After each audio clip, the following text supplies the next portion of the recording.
Welcome to the Orange T, where we explore what it means to be T-shaped professionals, broad in perspective, deep in expertise, and abreast of innovation.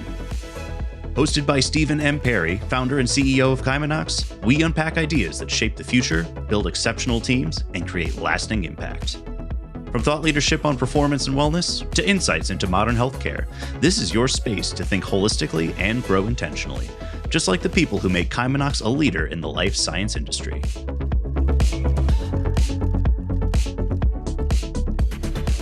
Welcome to the Orange Tea. Today I have Dr. Sarah Glova. And Sarah, I wanted to ask you, what are these labels that you have in your life? Obviously, you have this advanced degree, so you're a doctor. I do have that. I see you on LinkedIn, and I think sometimes you bring your family life into it, and I know you're a mom. Yep. What are some other labels that really describe you and your career and what you stand for? I love this question because a label that I have that I'm really proud of is one that at one point I really shied away from, and it's the label of entrepreneur.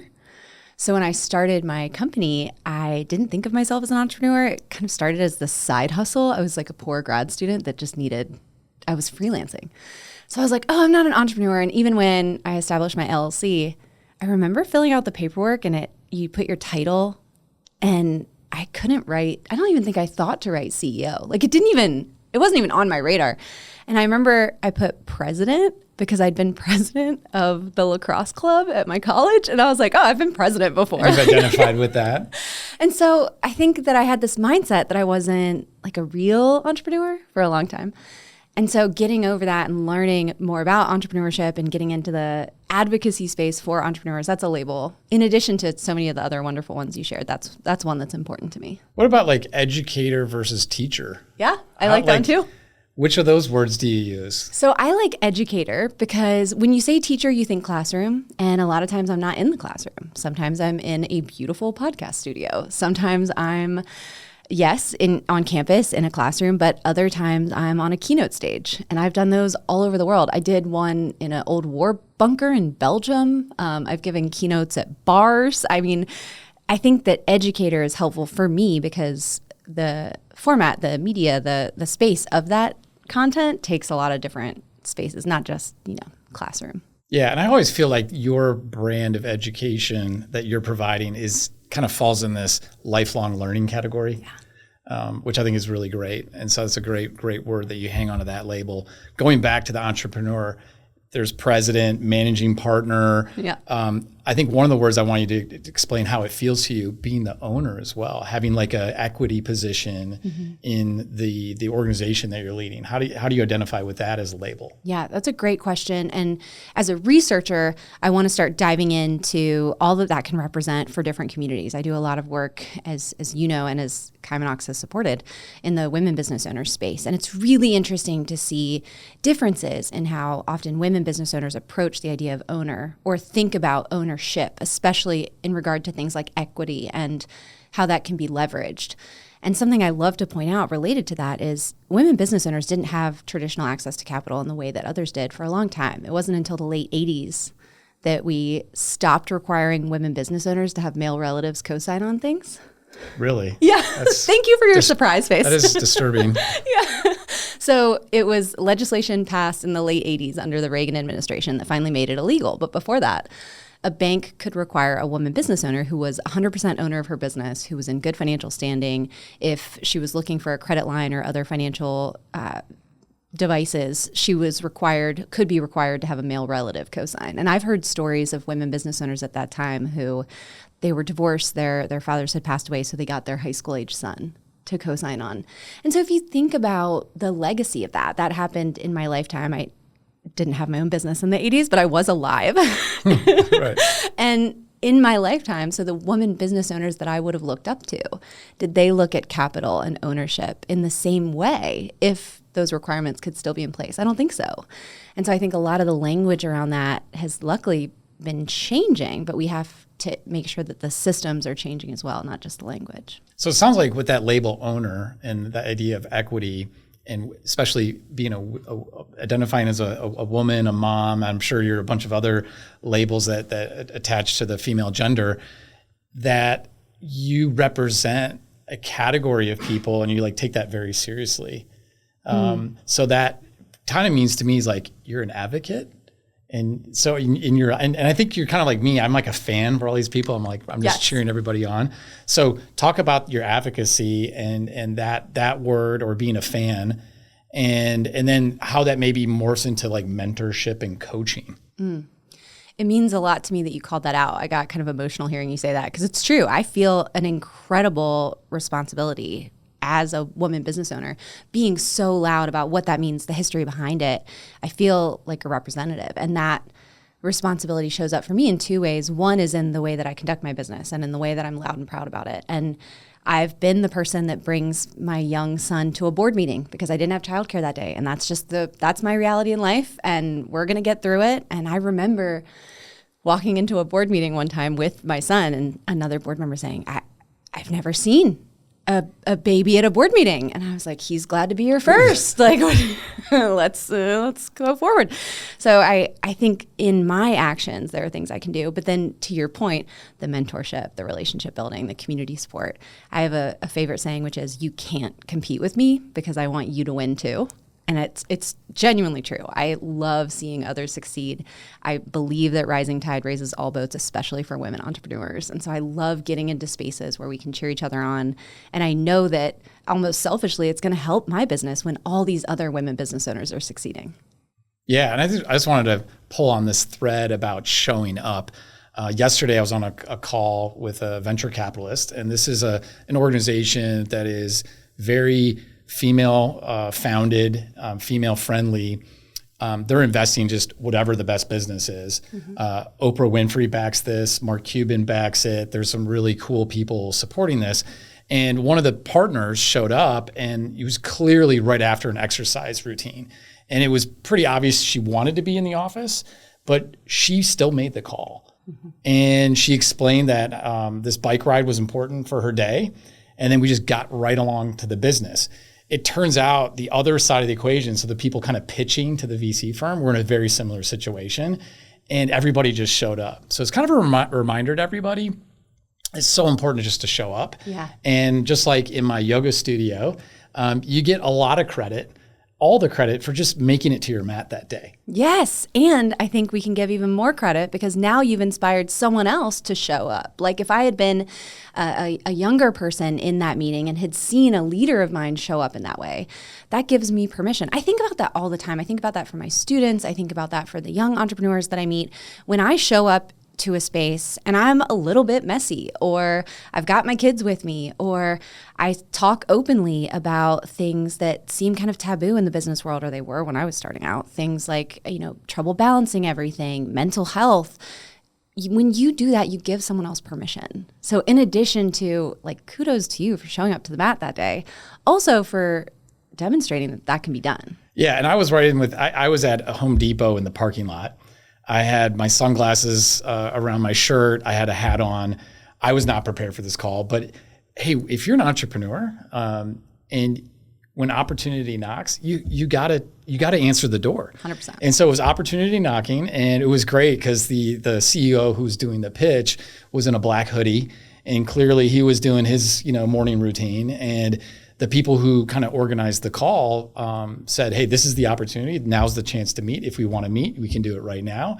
And I think multiple people said, hey, I'm just going to show up and do the best I can. And it was great to be able to kind of just share that experience with everybody. So I think you're in a like-minded thing. And I think just setting that example for others is super important. Yeah, it's important to me. And I think it's tough if you're starting out. If somebody was listening to this and they were just starting out with their career, they might wonder, can I do that yet? Do I have the clout? Can I show up in a black hoodie? And I think each person has to think for themselves. And so I wouldn't want to dare somebody to try this if they didn't feel ready.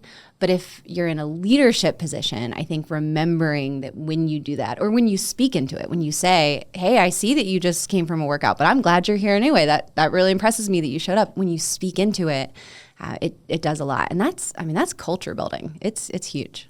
Yeah, and I'm like a reformed perfectionist. I think when you start attaching labels to yourself like CEO, you just automatically think, hey, I've got to show up a certain way, a certain level of professionalism. But if that prevents you from making a call or making a meeting, that you gotta adjust your standards and kind of just go with the flow, so to speak. So Sarah, another label I think is really important: speaker, public speaker, TEDx, very successful speaker.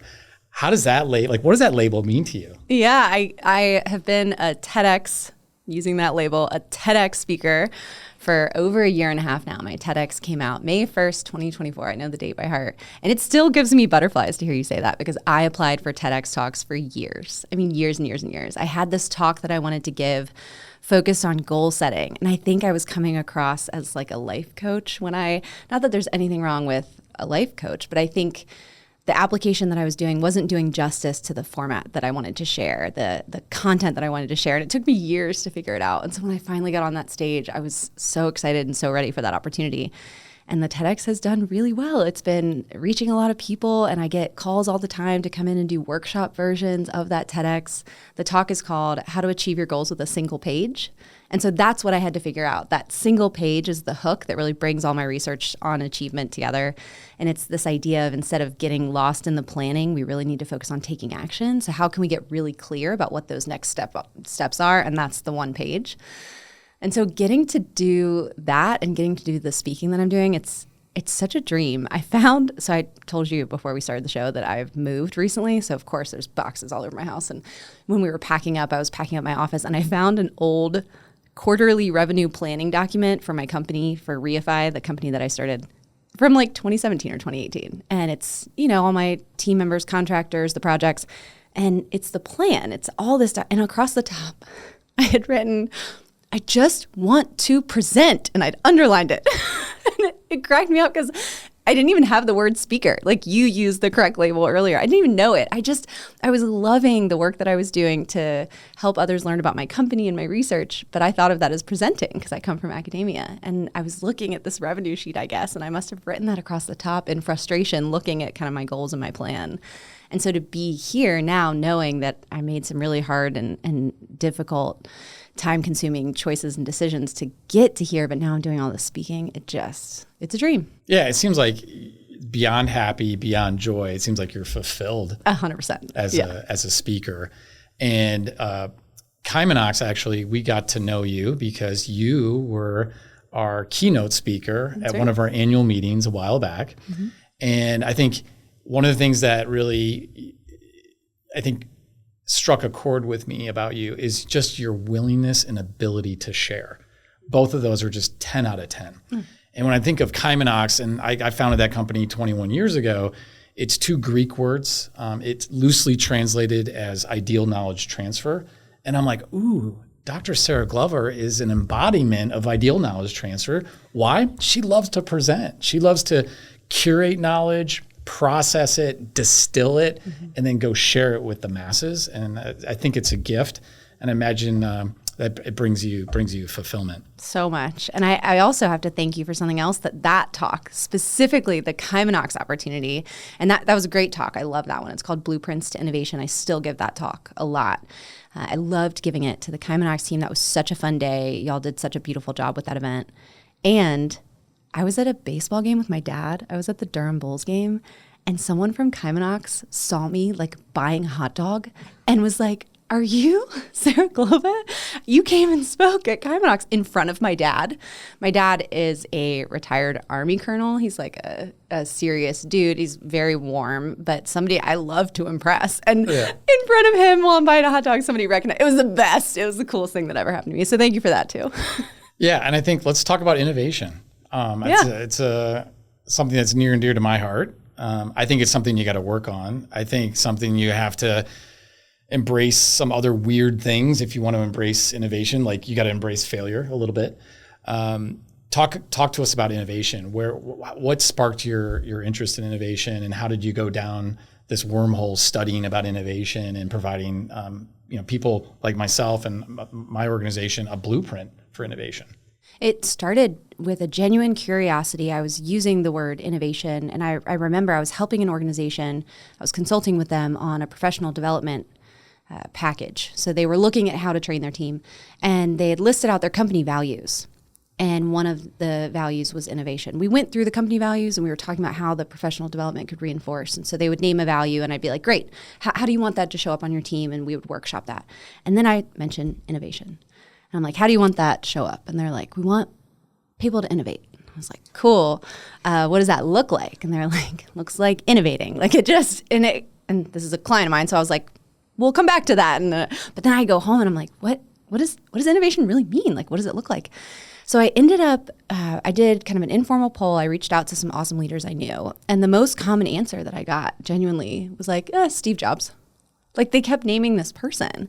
And the cult of personality in entrepreneurship and innovation is so real, where we identify a skill set with somebody who we think embodies it. And so then we think, in order to do that thing, I have to be this person. And I knew that wasn't true. I knew the answer wasn't like go buy a bunch of black turtlenecks. And so I wanted to figure out what the answer was. And so that's when I started doing research on what actually helps support innovative teams. And you know a lot of it, I think. I mean, you hinted already. It takes things that might surprise you, failure. I mean, we need that psychological safety. We need to know that if something isn't going wrong and we bring it up, or if we try something and it doesn't work, that's going to be treated as data, not as a pass-fail, but as a helpful data point. And so we can go on and on about what's included, but I think beyond specifically innovation, it's important for any of our values if we can make sure that we can describe what it looks like in real life. And that's the work that we did in that Kaimanox keynote, which was really fun. Yeah, that's great. I think innovation is important. And I think innovation is changing a little bit when we think about computers and automation, machine learning, and now artificial intelligence, and then generative AI. It's surprising, at least I'm an engineer and I'm a visual mathematician. It's kind of surprising to me that like Gen AI is good at poetry, right? Yeah. It's kind of good at something. It wasn't really on my bingo card, way back, right? The first thing I did when I downloaded ChatGPT when it was available to the public, and I was one of the earlier adopters, was a poem with for a guys trip that we were kind of hanging out at the beach, and people were like, "Oh gosh, we got to publish this in the Notre Dame alumni magazine." I'm like, well.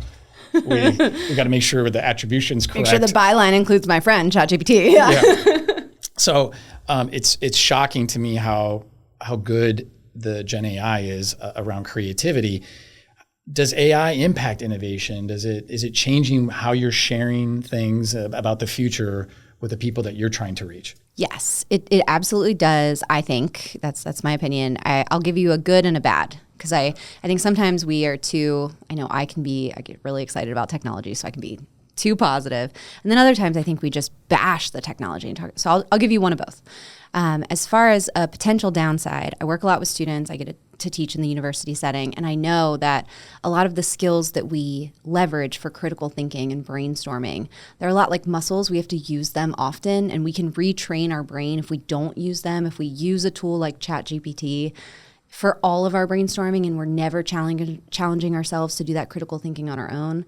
Synthesis, that's such a nerdy, we don't think of like, I got to work on my synthesis skill, but synthesizing, like reading multiple reports and then synthesizing all of that information into a takeaway is a really important human skill and something that ChatGPT is really good at. And so our students are using those tools for synthesis, which helps them go faster, but when are they then getting to practice that? So that's a concern of mine that I have an eye on, and I'm encouraging a lot of my students to find ways to continue to leverage those skills because they're really important to the workplace.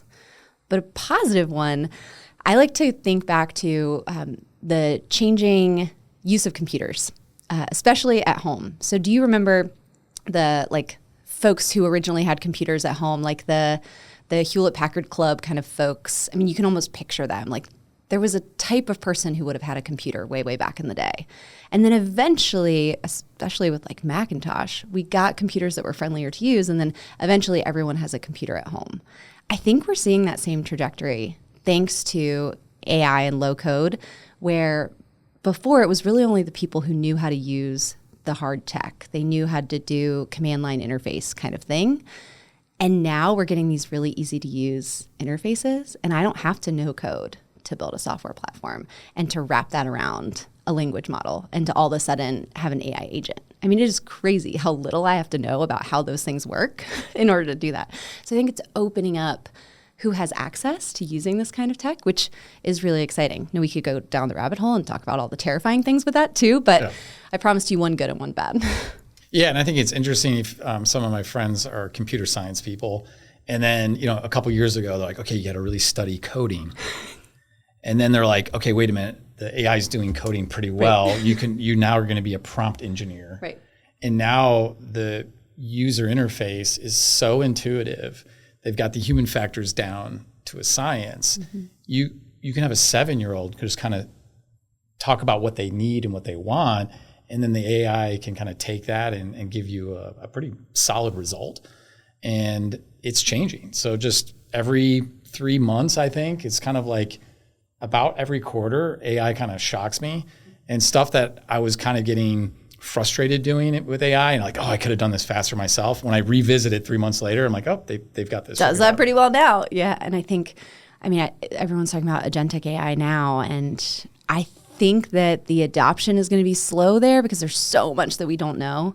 But to bring it back to our entrepreneurs, our entrepreneurs who can move fast, they're going to be able to take on some of this technology when some of our bigger players aren't ready to move on it. And I think there's a serious responsibility there. I think there's a lot as far as ethics and safety and trust that we haven't established enough to where it's kind of the wild, wild west. But there's opportunities there for our entrepreneurs for sure. And you don't have to know the code to be able to leverage it. Yeah, and we've hired different professors who are teaching courses about AI to the top universities in the world.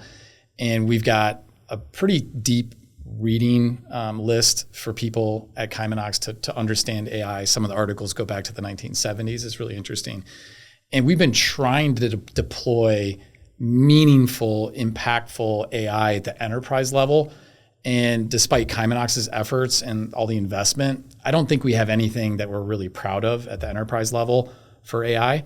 However, when we just allow people as an individual to use AI and say, hey, use this to support you and make the better version of you and your output, that's working. Yeah. So I'm kind of interested to see how companies are actually going to deploy that beyond the individual, just because I feel like the red tape and the fact that whatever you deploy almost becomes obsolete. If you are doing a blueprint and a plan, whatever you then deploy, it kind of becomes obsolete by the 3 time months after you get to it and you answer all the questions about how we're going to do this and what the privacy is going to look like and who's going to have access to it and how are we going to secure it. Oh my gosh, yeah. And then by the time you have it deployed at that level, it might not be useful anymore.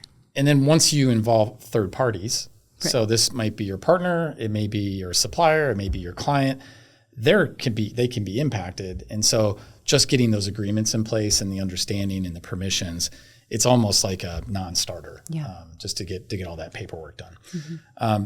Okay, so let's talk about something that's near and dear to me. And I know your educational background. You've been training your brain, and you're a lifelong learner, so you're continuing to train your brain.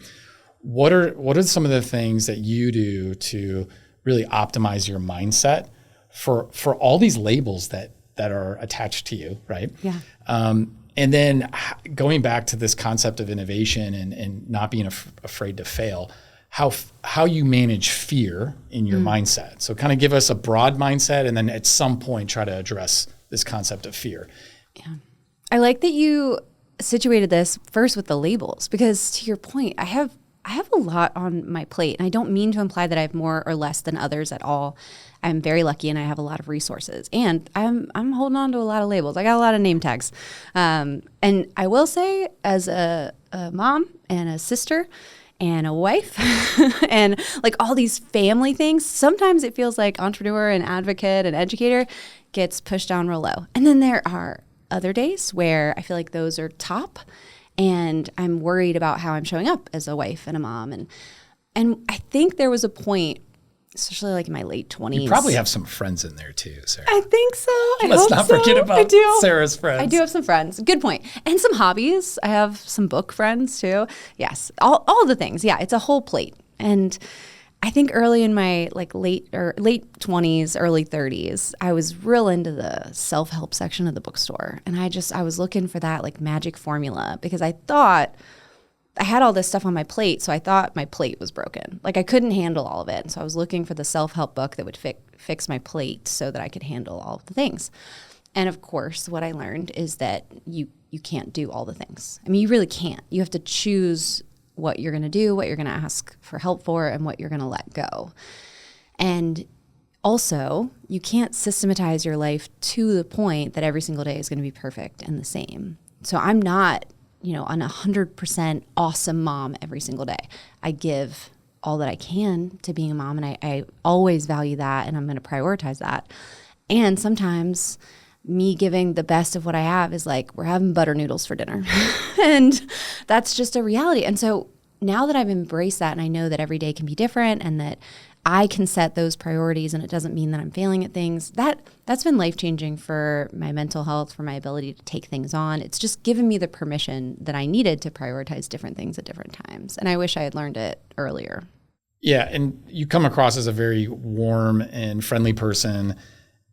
I would say that you may be at risk of being a people pleaser like myself.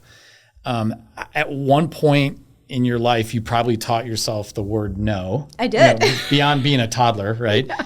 And so explain that journey. So when did that word become part of your vocabulary? Because some of the stuff that you're talking about is like you're on like this diet of not being on with too many commitments. Yeah. And the only way to get on that diet is to say no to certain things. It's true. And it's a hard word. And to your point, I did not learn no well. I might have heard the word as a toddler, but I didn't start using it until more recently. So I think I started out, my plate was too full. I was really struggling. I mean, I was not okay. And thank goodness, because it got bad enough to where I had to do something about it. So that was great. And I'm really grateful for that and what happened next. But I was not doing well, and I was like, I need to start saying no to things. And so I started with the things I didn't want to do. I was saying yes to things that I didn't want to do and that weren't a good use of my time.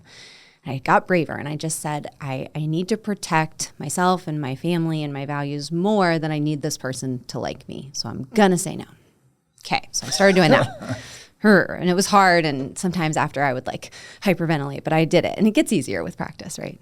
But it's a muscle, right? It's a muscle. There we go. The muscle comes back. So that happened. And then, my plate got better, but it was still too busy. And I realized I had some things that I didn't want to do, but that were good opportunities, that were with people I liked. So a part of me wanted to say yes. I had said no to things I didn't want to do and that were a waste of my time. Now I was on these like in the middle things, and I was still saying yes to those. So then I had to teach myself how to say no to those. And that was really hard because a part of me wanted to do it. And so I came up with this concept that was, would I do it tonight? So if somebody invites me to something and I'm like, that sounds like a great thing, I would love to do that. And then I ask myself, wait, would I want to do that tonight? And the answer is usually no. I don't want to do that tonight. I'm really tired. And I like the book I'm reading. And I want to talk to my kids. And so it's helped me to, instead of it being this thing way in the future that, oh, I would love to maybe do that, it makes it more real of like, this is a sacrifice of your time. So what I started doing when I realized that is I put it in my calendar as a no. So I put the event that I said no to in my calendar in a different color. And I did it for a very practical reason. I wanted to remind myself that I had said no because I didn't want to be rude and post a selfie like enjoying my book tonight or whatever when I said no to something. And then my calendar lit up with like Christmas lights of things I had said no to. So I would look at my week, which was still pretty busy, but I would see all these things that I almost said yes to. And it was like, oh, thank goodness I didn't say yes to that. And that really, after that, it skyrocketed because I realized how badly I needed those, and seeing them, making those no's visible in my calendar, it was life-changing. And so that was the biggest catalyst. And it seems like to me you're using the calendar almost like as a journaling function to kind of replay the decision. Yeah. And that gave you not only that outlet, but that additional visual cue that you're actually spending your time aligned with your values and priorities, which is great. And it does make it a lot easier when you run things through the value and priority filter to say no. Also, you can say no and still support someone. There's a great no, but I could. I love a no, but I could. So if somebody asks me to do something and I say I can't support that, but I could post about it on social media, but I could recommend my friend who's really looking for those kinds of opportunities. Love a no, but I could. Like you said, you can still offer support in a different way that just doesn't require your time, which is arguably the most valuable asset that we're all managing. But there's always the fear, to your point. You called it, I'm absolutely a people pleaser. And you were nice. You were like, maybe you are. Yes. Big Check. Big label. But I think that the fear you mentioned earlier, so there's a fear tied to that. When you're a people pleaser, you're assigning a potential outcome that you're afraid of. So if I say no to something that you offer to me, my fear is that now you hate me. You never want to talk to me again. You're never going to offer me any opportunities. And I missed out on the opportunity of a lifetime that I would have gotten at that thing that I said no to, right? There's so much fear there. And so I think you had asked the question about dealing with fear. And how do you deal with fear? Oh, I'm still dealing with FOMO, like just fear of missing out. And I feel like, okay, there's an opportunity and that may not come up again. So I may miss out. Yeah. It may come back. It may not. I embrace fear, and I think I feel like it's a signal, in that you ought to listen to it, but have it not control you and dominate you. Mm-hmm. And the way I feel like I manage fear is I give it to the universe. So in our household, we say give it to God, but you don't necessarily be religious about it. You can just say, hey, let the universe kind of take this on. And I think trying to control things that you can't control will drive you crazy. And it's really, you're not going to be successful trying to control things you can't control. So for me, I've let go. I also feel like, and I think there's a little bit of difference between men and women. So maybe it's the hormones, testosterone versus estrogen. I feel like men tend to be overconfident. And so because they have all this extra confidence, they kind of just ignore the fear a little bit. And maybe a little bit better than the women. And maybe they take a little bit more risk. And then if I'm working with a female founder, for example, and I'm coaching and mentoring that person, I feel like, wow, confidence building is going to be really important. And we want to make it evidence-based confidence building. Mm-hmm. And then try to teach them to take risks that are appropriate. Mm-hmm. And I feel like women tend to underestimate themselves. Men tend to overestimate. Of course, I know some women that will vastly overestimate any man, and vice versa. So there's, at the extremes, you see all the different combinations and permutations. So I think you just have to understand your biology. You have to understand your personality. Mm-hmm. I think everyone has their own risk tolerance. So you just have to be honest about what your risk tolerance is. And I think you have to be curious about it. I mean, to your point, I think it's helpful to look in the research, and it's helpful to look at science. What can science help us understand? I mean, I would defer to you on the expertise related to, our hormones and how that can differ and how that can impact us. I know for me as an individual what that's looked like, but I think as we're studying people, and where I get interested in is like, how do we apply this? So how can we help organizations that think this is really interesting? Oh, wow. So there might be a difference in how people approach fear, approach risk. How can we support everyone in our workplace and deal with that? I do think too, though, that we have to recognize the systems that also encourage that. So I agree it's helpful to look at the biology, but also if you think about what it means to take a risk. I was talking to somebody the other day that was like, what did he say? He was like, I just feel like people miss out on opportunities in elevators. You should say hi to people. You never know who you're going to meet. And I was like, well, when I'm traveling by myself, I don't say hi to people in elevators because I don't want to die, which was like, right. Really, I was maybe being a bit dramatic, but also not really as like a female. And so sometimes the idea of and risk, that's a key difference, right? Like the risk aversion comes into play. I'm actually quite chatty in the elevator, but I actually will tend to chat up men versus women because I don't want to be the creepy guy in the elevator. Right. And my dad has joked about this too because he likes to talk to people on planes. He loves, people's stories. And he tells me all the time, like, yeah, you shouldn't be afraid to talk to people. And it's like, Dad, honestly, I don't want them to think that I'm talking to them for any reason that then gets me followed out of the airport. Like, it's just different. And so I think recognizing that too is really important. And so then to your point about looking at the research and understanding evidence-based practices, because the danger we see sometimes is you'll see good intention leaders who are like, I want to help, and we have to be careful with stereotypes, but they would say something like, I want to help the women on my team to be more confident. I'll teach them what I know about confidence. And that, exactly. That didn't sound right. That didn't sound right, yeah. It's like nails on a chalkboard, Yeah. So I think the other thing that's important is, one is getting over your own fears, right? That's important. But it's also recognizing what's creating fear in other people and how to create an off-ramp for people and have them not make decisions based on fear, but have them make decisions based on facts and other logical thinking, and rather than just coming from this like place of worry. And my grandmother said, like, worry doesn't going to do anyone any good. Yeah. And it really doesn't. Yeah. So I think as you move to like a level 5 leader, I think it's not just manage your own fears. It's starting to create an ecosystem, a place of work and a place of community where you can start to have people share and they're not having to worry and manage their fears. And so I think that takes a lot of intentional effort to create an environment like that. I think you're right. And I think as a leader, you want to listen to your team members, you want to listen to concerns, and if everyone's speaking into all these worries, how can you then redirect and make sure that the conversation stays productive? I think that there's something really helpful in crisis communication research where we look at how people react. So if I give you big news that's going to change something, and it could be good or bad, still, the way that we react to change is first, we have emotions about it. And a lot of times that emotion is, oh no. And if I right away and try to be like, it's fine, be a team player, like cheer up, it's going to be fine, then I'm not letting you experience that emotion. But if I let you experience that emotion like all day, and like that becomes the lunchtime conversation, and then we're going out to the happy hour after and everyone's like, oh no, the whole time, then that's also a problem. And so looking at that communication cycle as a leader, I think it's really helpful for me to remember that exists, and to remember, yes, there's this emotional reaction, but then can we get into the pragmatic fact finding and then the brainstorming, talking about, okay, here's what we know, but is anything flexible? Is that deadline potentially, could it change? And then to an action step.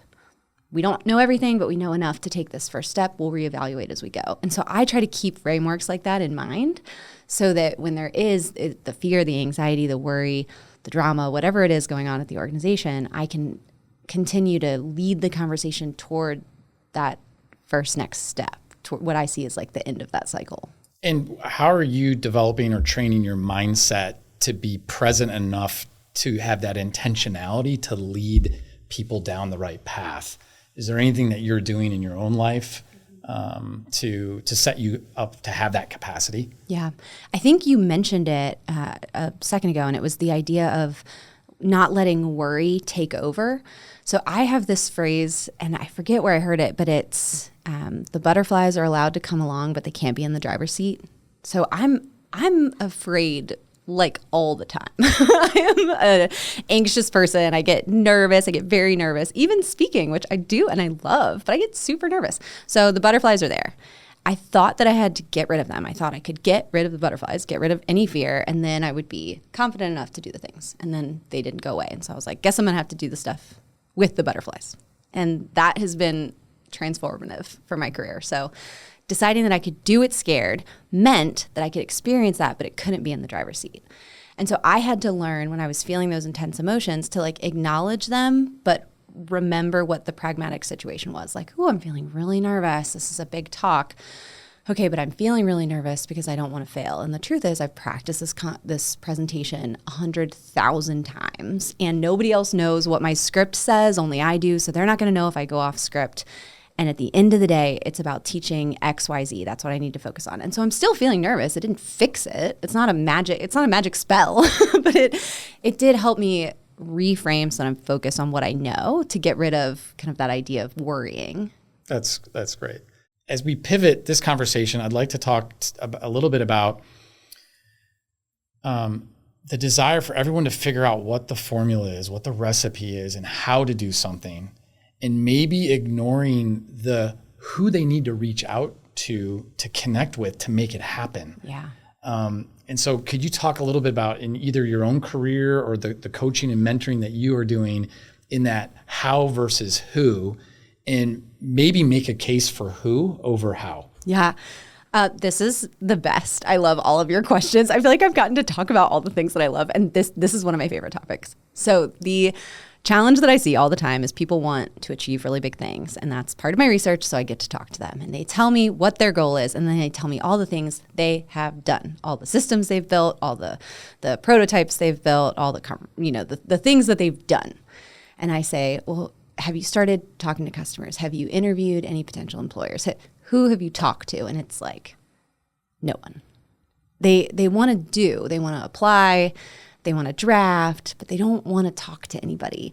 And I get it, because I am an introvert. I don't want to talk to anybody either at most points. I want to go home and read my book. I genuinely get it. And it's scary. It's scary to talk to people and tell them what your idea is and to potentially be judged. So there's that fear coming back. So I get it. And I'm not saying that it's easy, but I have seen absolutely in the research that I've done that you are not going to achieve whatever your really big goal is if you don't involve others in the process, because you're going to get stuck, you're going to have trouble, you're going to need community to support you and advise you and keep you accountable and keep you inspired.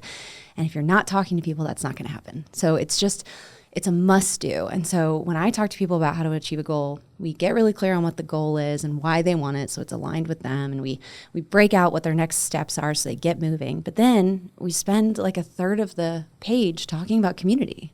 Who do you go to when you have questions? Who's in the room that you want to be in that you're not in yet, who can talk about you and advocate for you? Who are you going to go to when you fail? Because you will, and you're going to stumble. Who are you going to call? And it's great if it's your mom, but also like, who are you going to call that like knows about this topic? And so for my students, a lot of times that actually helps, because then they have this list of people that they realize, oh, when I'm networking, it's not just people who can get me a job right now. I'm building my personal board of directors so that I have this network before I need it. Yeah, and sometimes the who is just a bridge. They're just going to connect you to the what or another who that can help solve your problem, or give you the insight you need to be successful, which is really great. So for me, growing up, I think it was a generational thing. So my parents are a little bit older, though they were born in the early 1940s.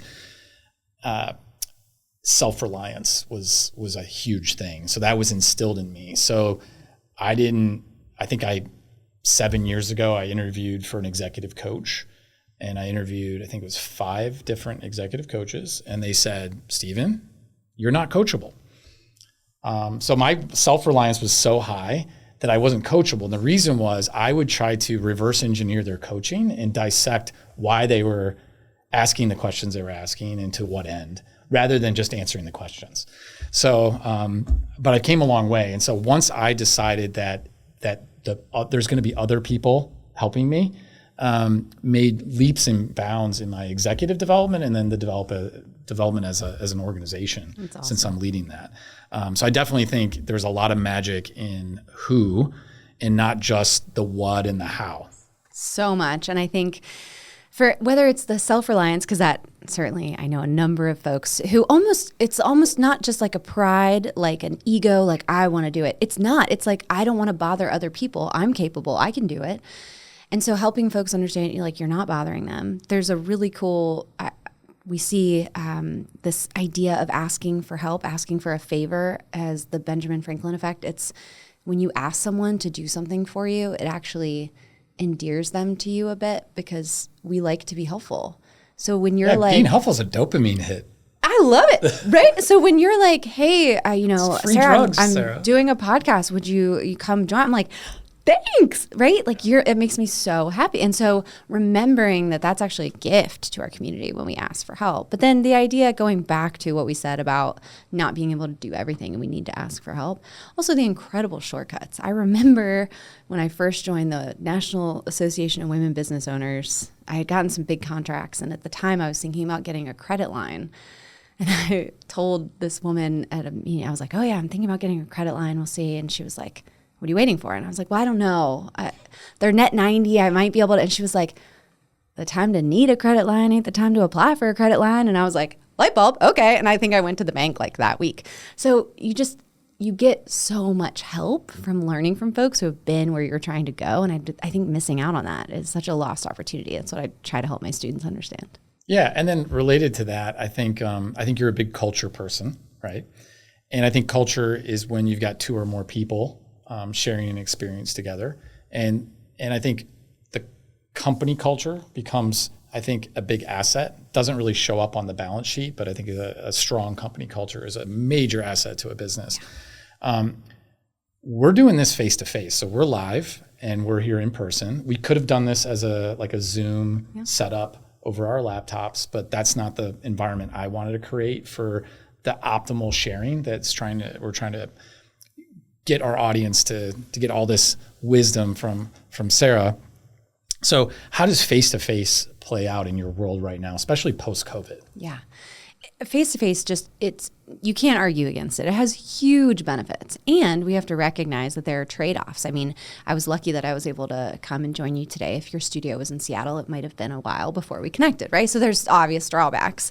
I think what I've had to realize is I think one of my skill sets is having these kinds of conversations. I'm very grateful for it. And I love that I get to do speaking and podcasts, and I try to do a lot in person. And I recognize it's one of my skills, so I'm good at it. I treat it kind of like the Olympics. Like, I'm going to get a gold medal at the Kaimanox podcast today.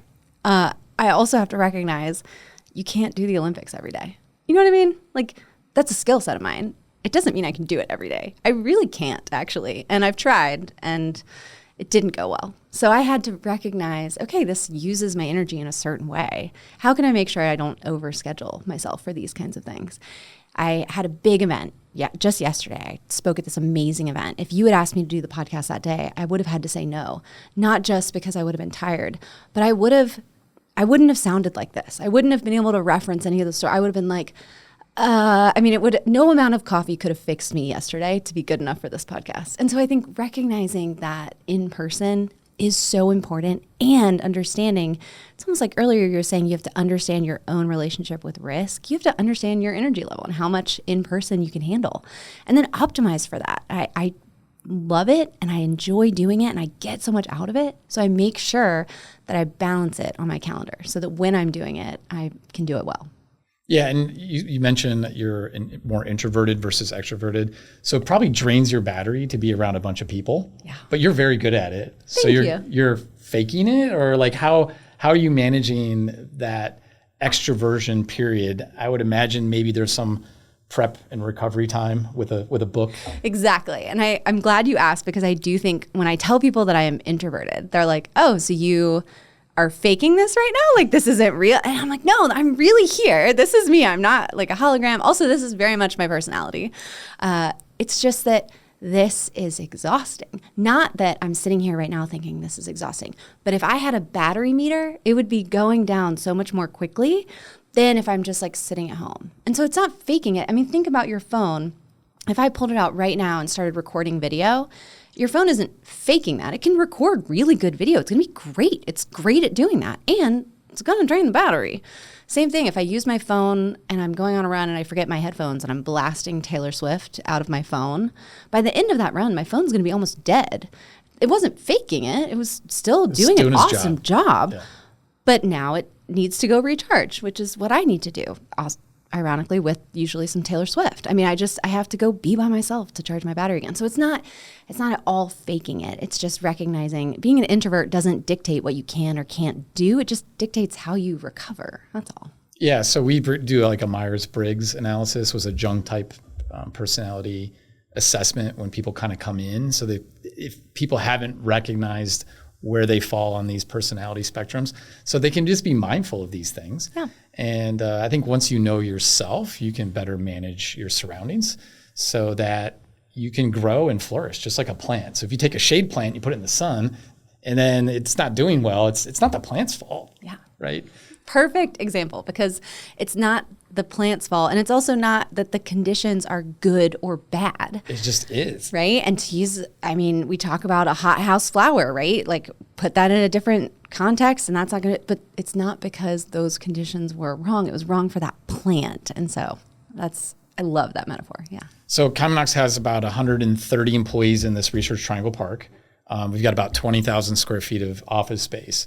It's a Wednesday, so there's maybe, 15 people here today. It would be great if there were 100, but Kaimanox has a you do you, and you do what's required for you. We encourage people to come to the office, so if we go to the break room, we got some really great healthy snacks and some fresh food, and we got some great coffee. Kaimanox, we are coffee snobs. No shame in that. How do you manage, like, especially I think you like working moms, and then that culture boost about working together in an office? How do you kind of rectify that conflict? At Kymanox, we've just kind of, not that we've given up, but we said, look, our people know best. And we just continue to have the invitation to come to the office. And then we're trying to make more meaningful collisions that are more intense on a monthly and quarterly basis, since the day-to-day and week-to-week interactions are a little bit suboptimal for getting all the people together. Yeah. How do you wrestle with all that, all those labels you've got, and you're this culture warrior, and you love face-to-face? Like, how do you, where do you like land on return to office? Yeah, I think that it's really interesting to see companies that have done a really great job in other aspects of culture. We've seen many of those companies, luckily not Kymanox, but many of those companies be like, you know what, we're slamming the wall down, return to work, like be here or don't. And you know what that, And so kind of a veiled threat. Yeah. And so what I've seen work really well is when employees are involved in the conversation. There's three things I'll share. That's one, involve employees in the conversation. We make assumptions all the time. I remember somebody assuming that because I was a mom, it would be really helpful for me to do early morning meetings. They were like, you're probably up really early, so let's do it. And I was like, I don't know where you're getting your data, friend, but I'm not your girl. It's not going to be great. So just asking what kind of flexibility is helpful. Often for me, it was less about what time, but if I had time between meetings, especially when I had my kids and when I was nursing, I mean, having that time in between meetings was more important to me than when the meeting started. But that's not something a manager who wasn't going through what I was going through could have known without asking me. So involving employees in the conversation, figuring out what they want, creating space for intentional collisions. I love that. What we see is that when you're telling folks to return to the office, but you're not saying why, there's no emphasis on what could happen, what they're going to get out of it. There's a lot of frustration then people don't like to be told what to do, especially if there's not a good reason. But when you're creating a structure, when you're saying, come back to the office, we have this here for you so that when you're here, you can make the most of it. You can also, if you need work from home, we recommend this amount of time that you try to balance that. And know that on Wednesdays, we're going to do lunch and a TED Talk. Bring your lunch. We're going to watch a TED Talk together and we're going to have a conversation after. Well, now I know that I would rather plan my Wednesday morning meetings as in-person meetings because I'm going to be here for that event. So if we can create some of those intentional collision spaces, that gives people that natural why, and then create some of the benefits that we're looking for when we say things like return to office. So I think those are two really important pieces. I think the other one is to make sure that as an organization that the leadership can communicate what those benefits are. Because if everyone's just like, we're hearing it from the top, we got to all come to the office, then that's an issue. But if you can make sure that your folks who are in those leadership roles can speak to what those benefits are and how it's going to support the company and then in the end the employees, then that's going to make such a difference. Yeah, and we've got some really great CEOs from other companies. We have inventors coming in, showing us what they're working on, which is the future. We've got these ecosystem catalysts. Anyone who's at the Kymanox office today is going to get a chance to run into you. Got to see some folks, yeah? Yeah, so I think being intentional about that. So we have like a monthly calendar and we say, hey, this is what we're offering for a menu of things. And these can be some really meaningful collisions. So maybe you'll come back and we do these like lunch and learns. And so we fill up our boardroom with people. And I think you could come back and kind of give an update talk to our team. So I'd love to have that as an invite. I love it. And I think in the future, when I have my AI bot scheduling my calendar, I can be like, check the monthly calendar at Kymanox first and see if there's something I can align. Like you see how that works together really well when you give folks that awareness that then they're aligning their calendars with that. And yeah, soon our AI bots are going to be doing all that for us, right?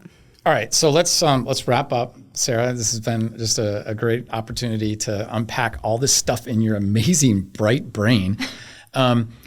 You were a startup and now you're running a successful business and you have your own entrepreneurial journey.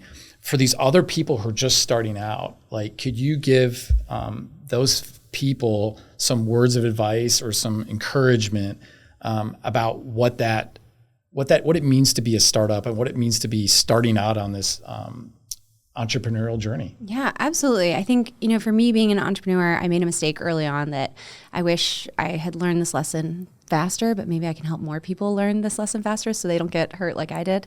I kept looking to other successful entrepreneurs. I was looking to the Stephen Perrys that I knew, and I was like, let me understand what they're doing. Let me reverse engineer what they're doing and apply it to myself. And that doesn't work because the company you were building and the skills that you have aren't the company that I was building and the skills that I have. So I had to figure out what worked for me. And I wish I had done that earlier. I wish I had gotten more intentional at understanding what are the skills that I have?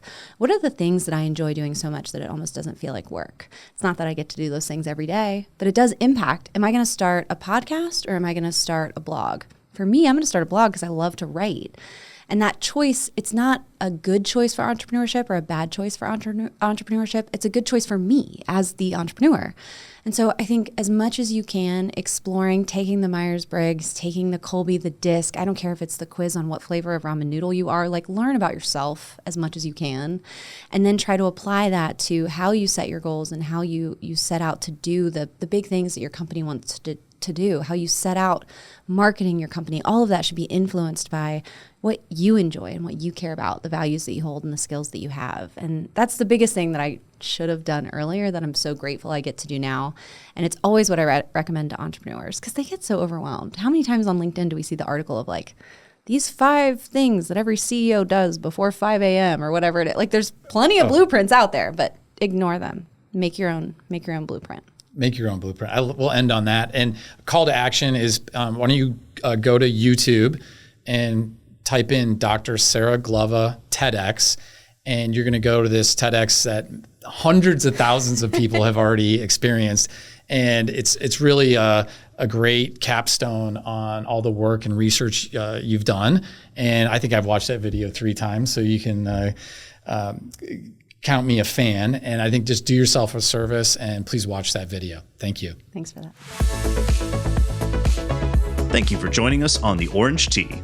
Remember, at Kymanox, we believe in small, capable, T-shaped teams driving innovation and progress through broad and deep thinking. Stay connected with us on LinkedIn, and don't forget to subscribe to our podcast on YouTube or your favorite listening app. For more information about Kymanox, visit kymanox.com. That's KYMANOX.com. Let's continue building and growing together with intention. Until next time on The Orange Tea.